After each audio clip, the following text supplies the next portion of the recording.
कथा शीर्षक आईना जो आत्मा दिखाए। भूमिका। जो बाहर देखे वह भ्रमित हो सकता है, जो भीतर झांके वही सच्चे पथ पर होता है। आज के युग में हर व्यक्ति दर्पण में चेहरा देखता है, पर आत्मा को कितनों ने देखा है? यही प्रश्न इस कथा का मूल है। कथा आरंभ दर्पणग्राम की खोज। बहुत समय पहले एक छोटा सा गांव था, दर्पणग्राम, जो हिमालय की तलहटी में बसा था। यह गांव बड़ा विचित्र था। यहाँ हर घर में एक विशेष आईना था जो न केवल चेहरा दिखाता, बल्कि व्यक्ति के मन, कर्म और आत्मा का प्रतिबिंब भी प्रकट करता। गांव के मध्य में एक वृद्ध साधक रहते थे, ऋषि आत्मविज्ञान। वे श्रीमद् भगवद गीता के ज्ञाता थे और जनमानस को आत्मज्ञान देने में लगे थे। गांव के लोग उन्हें जीवित गीता कहते थे। किशोर अग्निवेश की जिज्ञासा। गांव का एक 16 वर्षीय किशोर अग्निवेश बड़ा बुद्धिमान था, लेकिन आत्मविश्वास से हीन। वह हर समय दूसरों से तुलना करता और हीन भावना से ग्रस्त रहता। एक दिन वह ऋषि आत्मविज्ञान के पास पहुंचा और बोला, गुरुदेव, मैं संसार में सबसे पीछे क्यों हूं? मेरे भीतर कुछ भी विशेष नहीं। ऋषि मुस्कराए और बोले, हे वत्स, तुम देह से नहीं, आत्मा से मूल्यवान हो। स्वयं को पहचानना ही पहला सत्य है। उन्होंने उसे गीता का एक श्लोक सुनाया, उद्धरेदात्मनात्मान नात्मानमवसाद्येत, आत्मैव ह्यात्मनो बंधुरात्मैव रिपुरात्मनः। गीता 6.5।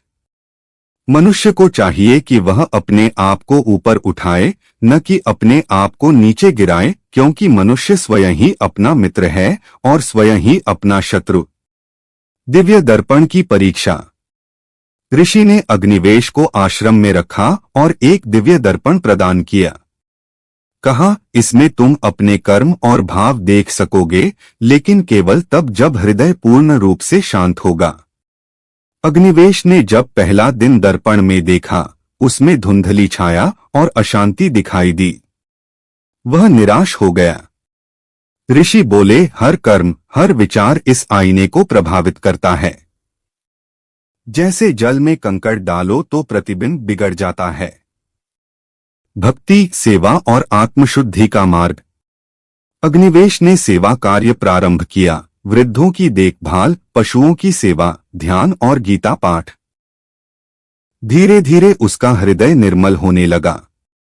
एक दिन जब वह दर्पण में देख रहा था, तो उसे अपने भीतर एक ज्योति नजर आई। वह ऋषि के चरणों में गिर पड़ा। छोटे से दीपक में बसता ज्ञान का असीम प्रकाश। मन निर्मल हो जब सच्चा दिखता तब आत्मा का पास। माया और अहंकार का युद्ध। एक दिन गांव में एक धनी व्यापारी, जिनका नाम महापाल था, वह ऋषि के पास आया और बोला, मुझे भी आत्मा देखनी है, मुझे भी वह दिव्य दर्पण चाहिए। ऋषि बोले, केवल भक्ति, सेवा और ज्ञान से ही वह आईना तुम्हें सत्य दिखाएगा। पर महापाल ने बलपूर्वक आईना छीन लिया और जैसे ही देखा वह डर गया। आईने में उसके क्रोध, अहंकार और लोभ के विकराल चित्र दिखने लगे। वह चिल्लाने लगा, यह कोई शापित आईना है। ऋषि शांत स्वर में बोले, मोहतैर भारत सर्वं ज्ञान निहृतं। गीता 7.13।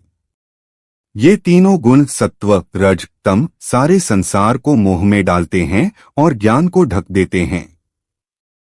महापाल का परिवर्तन। डर और पश्चाताप के कारण महापाल ने अपना धन गरीबों में बांटना शुरू किया, ऋषि की शरण ली और सेवा मार्ग में लग गया। महीनों की साधना के बाद जब उसने पुनः दर्पण देखा, तो उसमें एक शांत झील जैसी छवि थी। यह उसकी आत्मा थी। अग्निवेश की आत्मबोध यात्रा। अब अग्निवेश स्वयं गांव के युवाओं को गीता पढ़ाने लगा। वह कहता, ना कोई ऊंचा, ना कोई नीचा। आत्मा का मूल्य सभी में एक जैसा। उसने गीता से यह शिक्षा सीखी थी कि जीवन का उद्देश्य केवल सांसारिक दौड़ नहीं बल्कि आत्मा को जानना है। समापन। आत्मा का आईना। ऋषि आत्मविज्ञान ने एक दिन अंतिम उपदेश दिया। बाह्य आईनों से चेहरा सजाओ, पर आत्मा का आईना भी नित साफ करो। वह झूठ नहीं कहता, न दिखावा करता। जो भीतर है वही वहां प्रकट करता। फिर उन्होंने गीता के इस श्लोक से कथा पूर्ण की। विद्याविन्य संपन्ने ब्राह्मणे गवि हस्तिनी शुनि चैव श्वपाके च पंडिता समदर्शिन। ज्ञानी जन ब्राह्मण गाय, हाथी, कुत्ते और चांडाल में समदृष्टि रखते हैं। अंतिम कविता। जिसने झांका मन के भीतर वही पाया आत्मा का स्वर। न रूप से न नाम से बस भाव से मिलता है ईश्वर। गीता कहती बारंबार, तू जान ले खुद को सार।